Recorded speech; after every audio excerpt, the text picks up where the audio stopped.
nasasambit.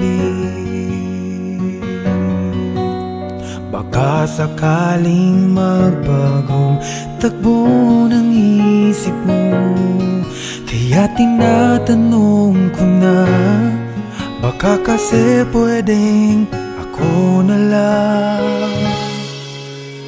Pwede bang subukan pang isa?